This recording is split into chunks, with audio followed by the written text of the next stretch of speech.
Okay guys, I am still working through the new Kill Team Brutal and Cunning box set myself, my own personal time. My plan is to get this entire thing done by the end of this year. Will I succeed? Probably not. The rattlings are going to give me a little bit of trouble, I imagine. But I did plan it on finishing off the orcs. And basically the last two things that it came down to for the orc warband was the squigs. I had 2 squigs to paint, and I decided what I would do in this video is just have a little bit of fun and test out and do 2 unique squig skin color schemes in this video. Totally random and totally out there. That's the fun thing about Kill Team. It doesn't have to match any other force. It doesn't matter what the squigs look like in the rest of my army or any other army for that matter. I can just have a lot of fun. So that's what I'm going to do. I'm going to pick 2 random colors, I think pink and turquoise. I'm going to paint the squig skin up in those 2 colors, and then obviously do the rest of the details to match in with the rest of the warband and see how they look in the end. Before I do get into the video though, I just want to say a huge thank you to all of my active patrons and everyone that supported me out there for 2024. You guys are true heroes of the channel. If you're interested in getting involved with stuff like that yourself, it is all linked down in the description below. You get access to a private Discord server. You can take part in all our different events that we host there and talk to me on a daily basis about your hobby. And also you get access to an extra video every single week just for you guys. So if that sounds like something that interests you, like I said, links are down below. Okay, without further ado, let's dive in, get some squigs painted. Okay, these are the awesome Bomb Squigs in a question, the new ones from the Kill Team. I love them. One's got a mouthful of TNT, one's got a stick bomb in his hand, a mine on his head. They're beautifully dynamic and they're awesomely sculpted. And I just decided to have some fun with it and go around and choose some random colors. Now when I say random colors, over on my stream, the last stream I did for 2024, my community decided that at least one of them should be pink to match Fluffy. If you don't know who Fluffy is, what rock have you been living under? So I'm going to go through the same pink tones that I did to paint up Fluffy and get the squig looking like that. So what I'm going to do is I'm going to get the skin tones on both of the squigs done first. And then after that, I'm going to go through and show you all the detail work on them, all like the straps and the bombs and the teeth and the gums and all those kind of bits and pieces as a separate. But I just want to get all of the skin tones out of the way because obviously they're going to be quite different across the 2 individual models. And like I said, I'm delving into the great world of the Too Thin Coats range of paints. I'm a colossal fan of these, especially when I'm going to do kind of crazy colors. I just like to grab whatever triad works for that and just trust the whole process and go through it and get it done. So what I did for the pink the first time I did it, and I loved how it resulted. So and with the blues, I'm going to be working on the bluey turquoises. And I'm going to do it for the second squig. I've never used these paints before, so it's going to be a total raw test on camera. So let's hope that one works out. Hot pink is, of course, the mid-tone for pinks for the Too Thin Coats range. And as you can see, the first coat was very much just get a solid coat of pink across all of the skin. And this one, I'm going in and being very careful. I'm starting to break up the shapes of the lip. Obviously, all of the awesome detail that exists on a squig's face. They're very expressive creatures. It's a very good surface to learn how to highlight faces and stuff. Very clear where the highlights go and where the shadows are supposed to go on these models. And that is the fun thing about these particular, like the triad system. You can literally grab whatever triad you want for a squig. Squigs can be any color you want under the sun, anything, and it just works. So even the fact that I'm going to be doing these 2 squigs in 2 separate colors, it doesn't matter. They're going to look awesome at the end, I hope.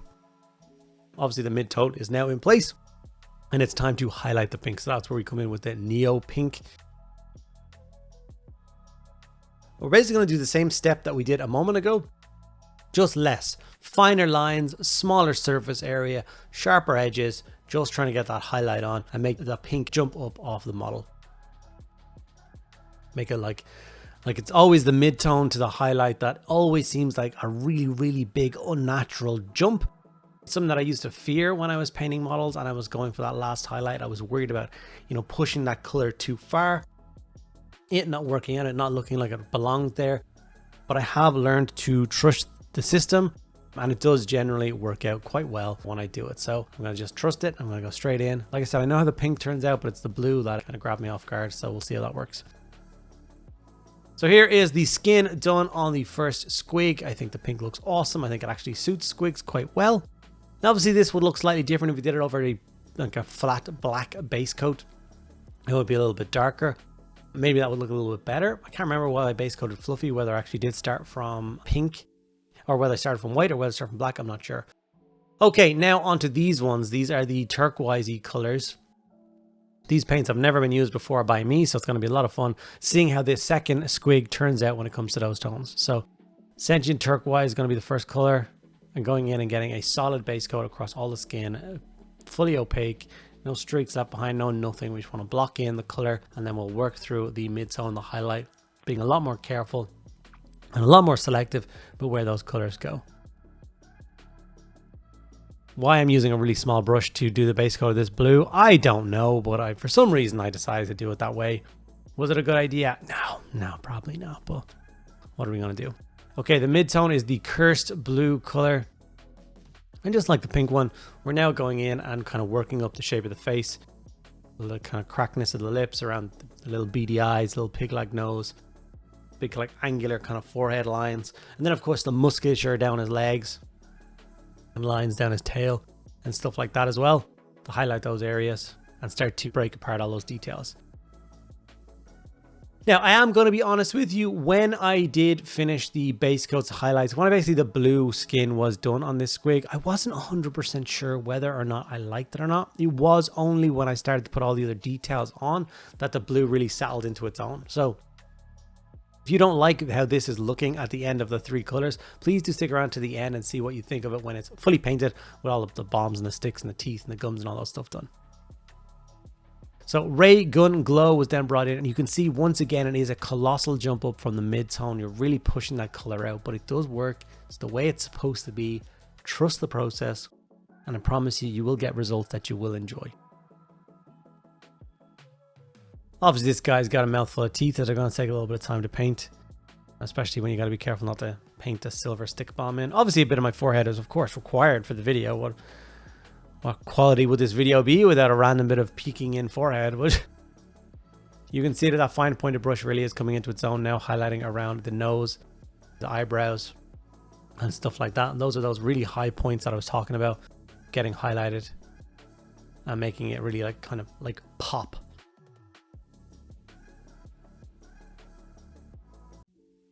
Has any of you guys out there used the Too Thin Coats range, especially the triad system of it? It is genuinely something I enjoy. I get no money from them. I get no affiliates from them. I get nothing like that whatsoever. So when I do tell you that I enjoy them, it's literally off my own back. So you don't have to worry about any bias or anything. I backed the first Kickstarter myself, really enjoyed it.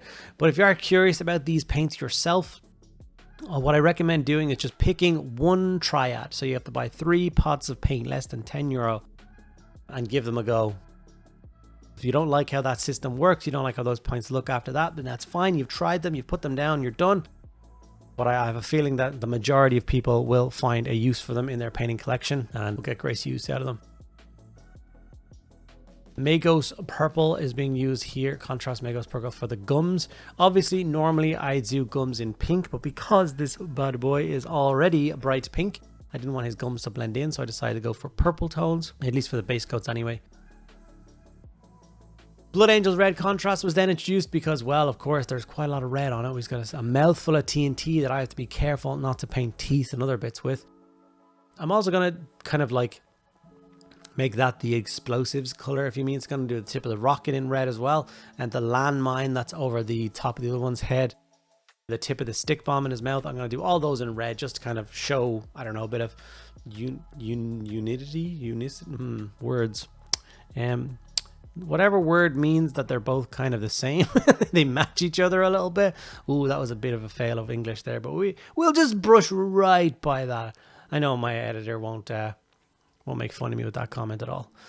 Anyway, like I said, I'm doing the landmine in the red as well. Usually the landmines would just be silver or a bit of rust or something like that, but I think it works well to help the two models blend together a little bit better. Skeleton Horde was then brought in for teeth and claws. Very quick step. Obviously I did the fuse of the TNT also using this color. Just once again, try not to introduce too many extra wacky colors when they are not needed. Obviously you can see the amount of detail I'm putting in here off camera, but that's just once again the high quality that you get over here at Mediocre Hobbies when you can't even keep the model in frame. Wildwood is then for all the leather straps holding the explosives onto these awesome and adorable little squigs. I also ran it down the rest of the rocket because I'll be doing it like kind of a little bit of rust, so putting a little bit of brown over the top of it and then highlighting it with silver. It just makes it look kind of grimy and old, and it kind of works really well. But obviously the pink skin is perfectly done. You don't want to be hitting this with any of the browns or the reds, any of the other colors, because it will be a pain in the backside to try and repair or cover up any of those mistakes. Kind of go back through the triad to do that. So if you can take your time, take a breath, and be careful, I recommend it. Lead belcher now brought in to base coat the last of the metallic parts, which really is just the handle of the stick bomb, and there is a couple of like latches holding all the leather straps on. I've done the handle of the mine. Why there's a handle on the top of the mine, I don't know, but the handle on top of the mine is going to go silver as well. And then after that, we're just going to go into a very quick round of highlights for some of the other details on the model. So obviously, things that we do have to highlight is the red, the brown, the teeth, the gums, paint red dots in for the eyes. All very quick stages. And they're the finishing touches to getting these squiggy boys finished. So for the brown bits, everything we did wildwood, I'm just going to do a very quick highlight of Mornfang brown across those. You don't have to go crazy or adding loads of detail, just a very quick scratchy highlight. Like I said, the squigs are kind of bright and flamboyant already. They are already going to steal the attention when somebody's looking at them. They're not going to be looking at the texture of the leather straps holding on the rocket on it. They don't care. If you care, of course, take your time and spend a lot more time on them if you want to, but I've got too much painting to do to be worrying about kind of parts like this. Okay, on to the next highlight, which I'm going to go for is Pink Horror. And this is the highlight, the gums. So we did Mago's purple as the contrast to base coat them, and then just a little bit of Pink Horror in there, highlighting those tiny bits of gums that are showing through those awesome little razor sharp teeth. Once again, usually we don't get to put a lot of detail into gums, but on squigs, squigs are 40% teeth and mouth on the model, so spending a little bit more and extra time on their teeth and gums really does help to make the model pop. Obviously, like I said, we need to be careful not to hit any other details. Okay, we're going to do two quick highlights on the teeth, Carrick Stone and then Screaming Skull. These are going to just, once again, help with making those glinting teeth a pop. It is genuinely my favorite thing. I did a Gloomspike Gitz army, and there's probably 50-60 squigs in that force. And painting the squigs' mouths, all those gnarly teeth and the gums, I loved every second of it. It was just so much fun to paint.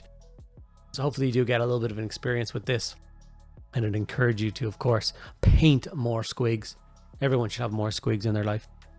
Now, I'm not going to go into crazy detail on how I highlighted up the reds. I just did another triad, but I used the Games Workshop paint. So I did Mephiston red, Evil Sun Scarlet, up to Wild Rider red. Very quick, very mottled, very scratchy kind of highlights. This is the Mephiston. Like I said, I just wanted to make the red pop, but it's not the primary focus. I don't know if anyone else is going to just bother doing the reds. Might just do standard like rusty silvers or whatever for all their explosive bits. And that's why I didn't really want to include the entire step by step, because it would have added extra minutes onto the video, which aren't really required. So just know that you see a bit of Mephiston, but the next time you see the red, it has been highlighted with, once again, by Evil Sun Scarlet and a little bit of Wild Rider red, and that's the final result of the red. Obviously, we're going back in with some silver now. We're going to highlight back up the lead belcher, and we're going to use the silver as well to scratch up some of that red that we've highlighted. Just around edges, rivets, bolts, anything like that. You want to add a little bit of wear and tear to make it not look like a pristine thing. Nothing an orc owns should be pristine. But once that's highlighted, we've done a little bit of red dot on the eyes. That does give us our final result for these Bomb Squigs. Like I said, quick and dirty techniques, lots and lots of fun to paint. Deciding to do them in two different colors was a lot of fun as well, so I didn't have to do two of the same. I got to play around a couple of extra colors. And yeah, I can't wait for these guys to storm across the battlefield in a game of Kill Team and blow up into messy blue or pink chunks, hopefully taking one or two of the enemy out with them, but one or two of their allies is probably just as likely. Couple of still images to give you guys an example of what these guys will look like on the tabletop, including a few pictures of the finished warband in a minute, so you can see what all of the orcs turned out like. I was working on them on my streams the last couple of weeks as well, and a little bit behind the scenes just to finish off yet another kill team. And I'm very much enjoying painting up kill teams right now, so hopefully I can get some more games of that in very, very soon.